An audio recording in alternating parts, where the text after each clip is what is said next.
All right, here we go. I'm just coming. That's quite a heavy bag. Just shift that so it's not going to lean over. So, hello, I'm in the Read Nook on what is a wet, rainy, grey day. It is Sunday, the 14th of September, and I have a nice hot cup of tea. And a bag of things to unbag, which means, yes, I have been to a convention. And that convention, it being in the middle of September, was Owlbear and Wizard Staff, a very relaxed and convivial affair of gaming and chatting with about 70, 80 gamers, many of whom I kind of know from previous conventions, enjoying the weekend over with several good games. I certainly want to thank Matthew Broom for putting on what was another very well organised and pleasant event, well worth going to if you're able to. And it was also nice to catch up with people that I don't often see, that you talk to from one convention to the next, and you're friends through the conventions and through playing, and you could share sort of like quite a lot through those events. That was nice to see. That was very nice to see them all as well. So I did get to play some games. I got to play a very chaotic but entertaining game of Eat the Reich, which is the role-playing game of, well, basically the blood-splashed, neon-infused role-playing game of vampires eating Nazis in 1943 Paris. And that was enjoyable. More enjoyable was the game of Deathmatch Island in the afternoon, which was incredibly intense, such that one of the players afterwards asked if I was actually channeling any aggression or issues in my character, who was an office assistant whose motivation was bitterness. So I really ran with that, and she was a very middle-aged, somewhat frumpy office assistant who had been overlooked and badly treated one more time. And that was what got her through the whole thing, to the point where I didn't think the character was going to survive, because, office assistant, bitter, not a character you think is going to be the survivor, but she lost an eye. She expressed her rage at being betrayed by someone else, of course, and beat them to death with a plank. I'm not proud of who my character was, but ultimately she triumphed, saved the person she was working with at the end, or helped. Basically worked with her to survive, and instead of killing her and being triumphant in winning the death match, she shot the producer instead, which the GM said he was not expecting that. But so I want to thank Fabio for the game of Eat the Reich in the morning, and then Guy for the game in the afternoon of Deathmatch Island, which I really enjoyed. Anyway, so tea.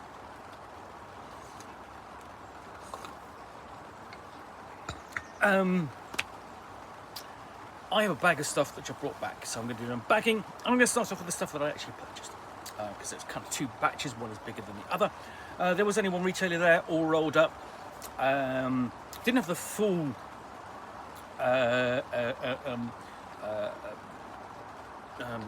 stock that All Rolled Up has on its shelves, has available, but it curated a nice collection of smaller content that doesn't get the kind of coverage you see in the hobby or in retail very often, unless you really go to conventions and find retailers like All Rolled Up. So, oh my God.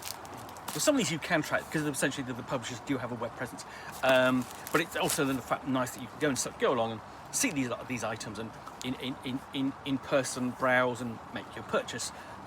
So I have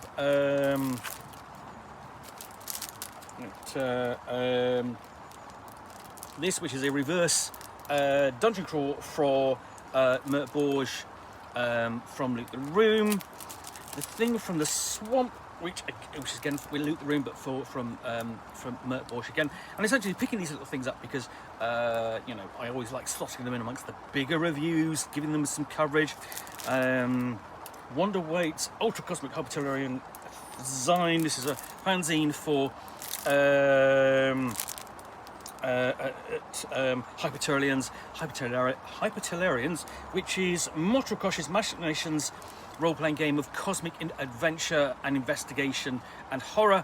It's OSR adjacent, kind of, and I reviewed some of its content before, and it's nice to have some of it again because you can't always get it. Buried in the Bahamas is an introductory adventure for Pirate Borge. I do like Pirate Borge a lot. It's a very clean, accessible version of the Mert Borge engine. Much more thematic and kind of easier to kind of get into. Don't really get a chance to play that as much as I would like. And then we've got Exclusive Zone Botanist, a pseudo drawing and sketching game, New Agent Handbook, which is this is Exient Press, and it's essentially let's go with this. This is someone decided that they liked the television series or book, probably the television, the film, or the book, probably the film, Annihilation, and turned it into a role-playing game, a journaling game. Also, we have Walden Issue 1, a first RPG of Wayward Cults. Again, this is from Motrokosh Machinations, and it's not for Hypertellurians. And that's it. That's what I purchased. Now, the other thing, the other books I have, there's quite a lot of them, is I basically did a bit of a deep dive into a large collection of books which came our way from the shelves of a friend of ours, the late Andrew Jones, who died this year unsadly. I'm so sorry to miss him, and he illness kept him away from the convention circuit for several years before he died, which was very sad because he was a really nice guy and it was always good to see him. He was a good player, a good GM, but his brother kindly let us, basically take a look at what was available on his shelves. I don't think there was barely. I suspect there's probably more. So yeah, did a pick and choose of some of the things that I wanted, some of the interesting things that caught my eye. So we'll do the little things first. So we have things like a copy of Quest Worlds. I'm going to give this as a gift to a friend of mine, Dave, and basically to make sure to pass it on to another player. I got that signed by the author, to Ian Cooper, and then we've got it's essentially Carcass Crawler Official Old School Essentials Zone. Old School Essentials is the retro clone from Necrotic Gnome, based upon the BX model 8081 by Tom Moldvay, Stephen R. Marsh, and David Cook, which is essentially a retro clone of Basic Dungeons and Dragons, and it's really kind of nice. I do like it, and this is I hadn't realised there was an inaugural issue for a Kickstarter backer, so this goes into my collection. I'm going to check to see whether this is the same content as the issue 1 that I've got, and then I can give this a review in due course as part of the fanzine focus thing I do. Old School Essentials reference booklet, easy reference during play. We've got Witchburner, role-playing game about witches and witchcraft and burning witches. And I have a copy of Adventure 10. Now this is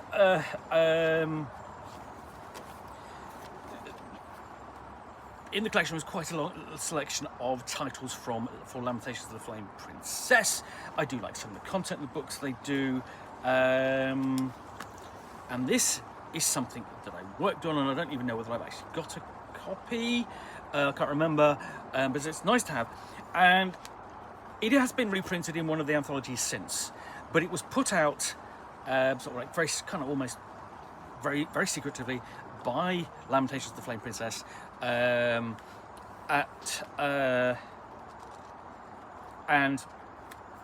doesn't have any names on it, doesn't have the name of the author, doesn't have the name of the editor, there's no art, it's all prompts. So it kind of became a little bit sought after. And it's one of the other things that I've worked on, because essentially it was so secretive that I was sent pages to edit. And I literally, went, okay, well, fine, I'm going to sit down. I mean, so normally when I edit, I sit down at the computer and go, okay, I've got the document in front of me, I'm reading it and working it, I'm thinking, does this work, and so on. With this, I had to do it by hand, and that was a entirely different exercise. So yeah, and I just thought, okay, fine. This is so special. This is such a different thing I'm doing, that I'm going to do this with fountain pen. Got that out, got a bottle of green ink out, and just started working on it, and sent it back with a bar of chocolate to the author. Yeah, that was really weird. So what else do I have in here? There is, of all things, Odd Soot, a science fiction mystery in the 1920s. It may well be not Lovecraftian, but if the horror, it's science fiction horror, and so on. So this is from Mythos Gateway, and people kind of do mention it occasionally, but it again, it kind of gets lost in the hubbub about different role-playing games and so on. Right, I have a couple of books here, really very good books. And one of them, I'll just grab these. There we go, yep. Oh, don't want that. Sorry, fingers getting caught. There we go. So, yeah, I have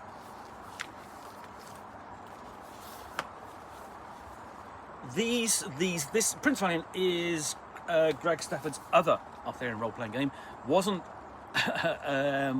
Was very, very, very, very pleased with Pendragon and how that turned out. But this is inspired by Hal Foster's Prince Valiant comic strip. Much simpler game, more of a storytelling focus, and quite groundbreaking in its design. There's also a storyteller certificates that and character sheets and so on with it. But this is absolutely great. It's really fantastic role-playing game, and I don't think it gets enough love. And unfortunately, it's out of print. So continuing also with the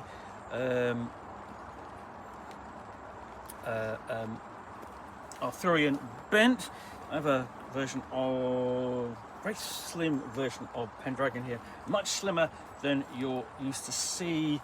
And this is a print-on-demand version, but it's actually quite a nice version. This is going to be issue 5 or 5.1. It gets down to that kind of gradation. So this is 2010, Nocturnal Media. Can't quite see. And several books for it. So the Book of Knights and Ladies. So that's the Advanced Character Generation System for Pendragon. We have not that. Let's have a look. Next thing. Book of the Warlord. This is essentially for essentially the nobles, and essentially it's a helpful guide to goes with the Great Pendragon campaign. No, didn't realise I picked that up. I've got a scenario for updated solitaire adventure for Tunnels and Trolls. Didn't expect to pick that up. A bit of a surprise. Wasn't my intention. Book of the Estate. This is to help you run your estate as a knight, because you'll have a manor and you want to get the best out of the manor that you can. We have Book of Uther. This is going to be information. Essentially, this is going to explore the period before the death of Uther Pendragon, so you could play through that as your first characters, and then go on to the period in between, and then you get to the point where Arthur draws the sword from the stone, and the Arthurian Chronicles begin properly. So there's those options there. And what do we have? Next we have this is a print-on-demand copy of Valiant Plenty, which is the second best role-playing campaign available as a starting role-playing campaign on the Johnstown Compendium, pulled and then redone. Unfortunately, it's no longer print on demand, but it is really very, very good. It does things very similar to Six Seasons in Sartar, but it's really very, very good. Then we have a book for Dungeon Crawl Classics. This is, just get this away. This is the Dungeon Crawl Classics Annual Volume 1. Now, every year, Goodman Games does a book for Gen Con, and it's really very good, and it's got lots of content, and it's a look back at the year past and what went on at the previous year's Gen Con and so on, and it's released at the subsequent Gen Con. It's covered. I've got all of them today. Some of them sort of I've looked at, and you've got lots of photos, and you look through for people you recognise, and you look through. And given that I've been to Gen Con twice, I looked through there. Sorry, 3 times. I looked through there, sort of see if there's anything sort of like whether myself or my friends have been in there, and yes, they are. But this is separate. This is something else they did, and I don't think they've done another annual since. When did this come out? Can't see the date on it. Table of contents. No, can't see a date on it actually.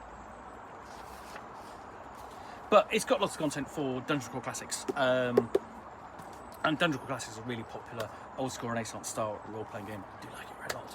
And lastly, what I've got essentially lastly and largely is Weird Frontiers role-playing game. This is huge. It's 800 pages long, and I'm so looking forward to digging into this, and I don't know when I'm going to get a chance, but I have wanted to do for so long. I am not looking forward to doing an unboxing on this in particular because of its size. Thankfully,